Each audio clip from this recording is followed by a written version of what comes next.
Hey there guys, welcome back to our YouTube channel Gururo with a new video titled How to Prepare for a Competitive Exam.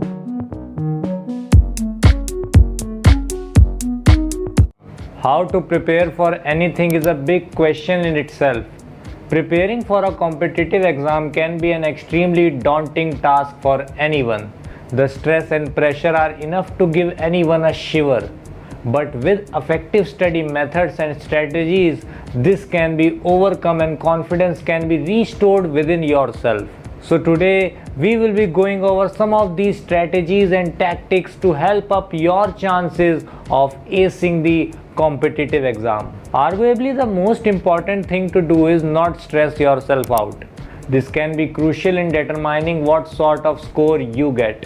What many people do not realize is that even if you are confident and really do know your work, stress can cause you to doubt yourself and your ability, which will damper your confidence and make you stress out even more. Stress will not bring anything good and will only serve to make the situation worse. Managing your stress therefore becomes a key component to doing well in the competitive exam.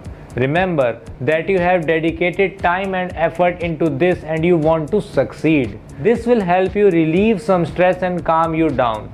Exercising can help you stay active and also lower your stress levels. Even going for a stroll around your neighborhood and getting some fresh air can reduce stress. Staying in the house or library for a long period of time can get you worked up and reduce your tendency to study effectively. Getting fresh air every few hours greatly increases your productivity. Another way of managing stress is eating healthy. This may not seem significant, but it makes a big difference if your diet consists of healthy and nutritious food instead of fatty and unhealthy foods. Unhealthy foods tend to make you feel lackluster and lazy, whereas healthy foods give you energy and can help keep you focused for long periods of time. Energy drinks should also be avoided. Drink lots of water and keep yourself hydrated, as this aids the brain in thinking and concentrating clearly. This is especially important on the day of the test. Remember, stress is your worst enemy. Creating a routine and study timetable greatly influences how much studying you can get done and how effective your studying is. This involves thinking up and brainstorming the best way to study according to your schedule and lifestyle. Creating a timetable for each day until the exam will allow you to visualize how much time you have until your exam. It allows you to allocate sufficient time for each section and topic or allocate more time to harder, more complex topics. Detailing a schedule for each day is even more effective. This gives you a predetermined set of things to follow, which makes you try and accomplish them. This should be done according to how your day is going to go. For example, if you work a 9 to 5 job every weekday, then allocate 1 hour for eating and resting once you get home, then an hour of studying, and lastly a 15-minute resting period. Your weekend schedule would then look different to this, as you have more free time and thus more time to study. Coming up with a routine is entirely up to you and depends on what you are comfortable with. Many students do not know how to study effectively. Studying effectively can greatly improve your productivity, and it allows you to get more work done in less amount of time. As the famous saying goes, one should work smart, not work hard. How you study the material for the exam is also very important.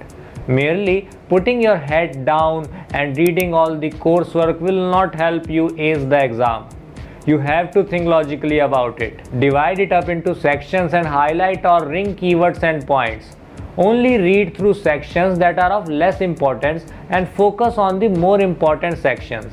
Writing down also helps the brain in retaining information, so one should consider writing down all the important information and use those notes to study with. Repetition helps a great deal in understanding core concepts and terms while expanding your understanding of the overall section. A lot of students fall short on their exams and do not get good marks for not answering the exam paper well. They studied a great deal and put in a lot of effort, but the exam score does not reflect all the hard work. Why? This is due to the fact that they do not effectively answer the exam paper. What is meant by this is that you should have a strategy on how you will be answering the exam paper. For example, managing your time is crucial. Work out how much time you have for each question and work accordingly. This will prevent you from spending too much time on one question and also give you extra time once you are finished to go over and review other questions. You can also allocate extra time for difficult sections and less time for simple sections. Another tactic to implement it, working through the easier sections and sections you know very well first. This will ensure that you complete all the topics where you are likely to score the most marks and have more time to complete topics that you are not so good at or that require more time.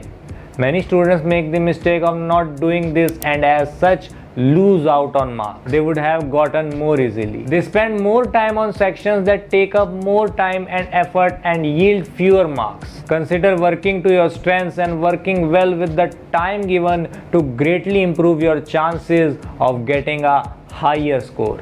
Writing a competitive exam can overwhelm you at times, but it is important to know that you can do it. Positivism is key, and if you implement the strategies mentioned earlier, you are guaranteed to ace the competitive exam and go on to do much greater things. So that's it from today. If you want more informative videos like this, consider subscribing Gururo.